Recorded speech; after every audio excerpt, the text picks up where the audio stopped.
The truth about a city where danger lurks at every corner, surpassing even the murder rates of war-torn Iraq, where the streets run red with blood and survival is a constant battle. Chicago gang history, a spine-chilling tale that will make you question what it truly means to survive in a city where danger reigns supreme. During the antebellum period, the fire groups in Chicago were the breeding ground for the city's first gangs, which grew along ethnic lines. These groups of young, typically unmarried, working-class men had names like Fire Kings, and they competed against one another in departmental reviews, brawled in the streets, and organized social parties. As a part of the culture of male bravado during that time period, running with the machine was praised as a rite of passage in the dime novels of the day, when volunteer fire departments were forced to disband as a result of the professionalism of firefighting departments. The center of gang life moved into saloons. There, political fixers exploited the energies of men who were a part of the gang. By the 1980s, the neighborhoods of Bridgeport and back of the yards on the south side of Chicago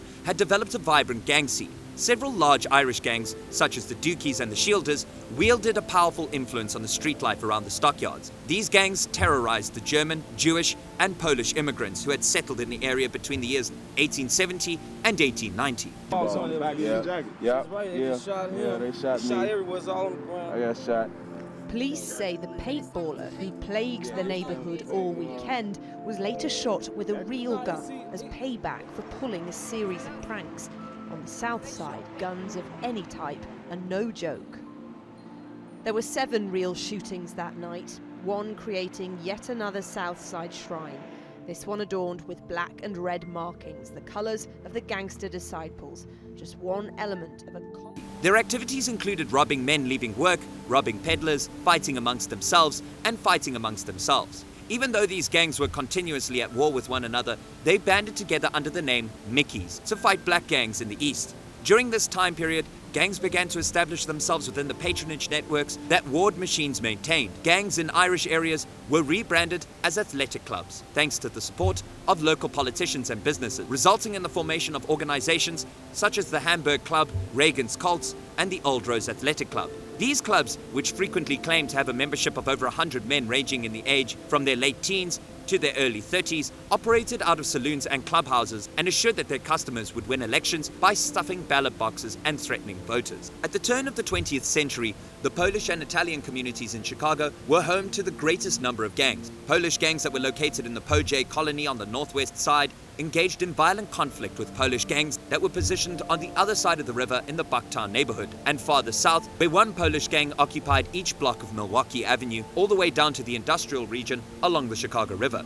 These gangs were also involved in territorial clashes with Italian gangs from the neighborhood known as Little Sicily, which was located to their south. Several of these Italian gangs are said to have had connections with Black Hand syndicates. These gangs typically identified themselves by the streets that served as hangouts for their members. The participation of Reagan's Colts in the race riot that occurred in 1990 created a pattern of behavior among white ethnic gangs that would have an effect on the development of race relations in Chicago all the way into the 1950s. After African American votes had helped bring Republican Big Bill Thompson to victory in the municipal elections, a gang that was organized by Democratic Alderman Frank Reagan of Canaryville attacked African Americans who lived in a nearby neighborhood called Black Belt. This occurred after African American votes had helped elevate Thompson to victory. Throughout the 1930s, white gangs patrolled the color line under names such as the Shielders and the Boundary Gang. Because of the rapid movements of black Southerners that took place during World War II, these activities became more prevalent, which prompted the Mayor's Commission on Human Relations to establish a juvenile bureau in 1946. Extra life.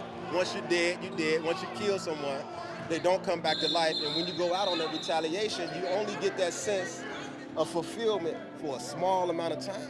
When you come back... In order to study the role of youth groups in anti-black violence, African American, Puerto Rican, and Mexican gangs flourished in the late 1950s as a form of partial self-defense against the racial violence that had spread to Chicago's Latino communities by the time the 1950s rolled around. By the middle of the 1960s, several gang niches had developed throughout the city. Puerto Rican gangs such as the Latin Kings dominated the Humboldt Park area on the northwest side. Mexican gangs such as the Latin Counts filled the Pilsen area around 18th Street. And black gangs such as the Blackstone Rangers and Vice Lords pervaded the south and west sides respectively. During this time period, gang violence occurred both within and across racial and ethnic lines, and recruiting efforts were responsible for a large number of homicides that occurred. At the end of the 1960s, several of the most influential black and Puerto Rican gangs forged ties with political groups and community development organizations, which contributed to an improvement in the general public's perception of gang. Job training and community improvement initiatives were carried out in the black areas of Woodland and North Lawndale by the Black Stone Ranger Nation and the conservative Vice Lords, who were successful in acquiring financial support from both the government and private donors. The influence of the Black Power movement on these gangs is shown in the terms nation and conservative that they employ to describe themselves. The Permanent Subcommittee on Investigations, chaired by Senator John McClellan, brought allegations of fraud to the attention of the entire nation, and as a result, these initiatives were scrapped, despite having achieved a great deal of success. Although gang leaders and community activists countered with allegations of harassment by the Gang Intelligence Unit of the Chicago Police Department and pointed to a reduction in gang fighting during the tenure of the program. Such claims lost credibility in the early 1970s when many gangs became involved in drug trafficking and violent recruitment efforts. While gang leaders and community activists countered with allegations of harassment by the Gang Intelligence Unit of the Chicago Police Department, they also pointed to a reduction in gang fighting during the tenure of the program. Since this period, African American gangs have had sporadic involvement in politics at the ward level, but the political push of the late 1960s appears to be a world away when compared to the gang violence of the 1990s. Even while established gangs have become more stable as membership has been passed down through the generations, the geography of Chicago's gangs was in the process of shifting by the time the 20th century came to a close. The spectrum of street gangs in Chicago, many of its members having emigrated to the United States in the 1970s and 1980s. Gangs have also spread into the adjacent suburbs, and some have even expanded their territory to include the entire Midwest. In the 1990s, members of gangs based in Chicago frequently collaborated with members of other Chicago gangs to distribute drugs outside of the city, sometimes venturing as far away as North Dakota. At the same time, gangs in Chicago started moving in cyberspace by building their own websites,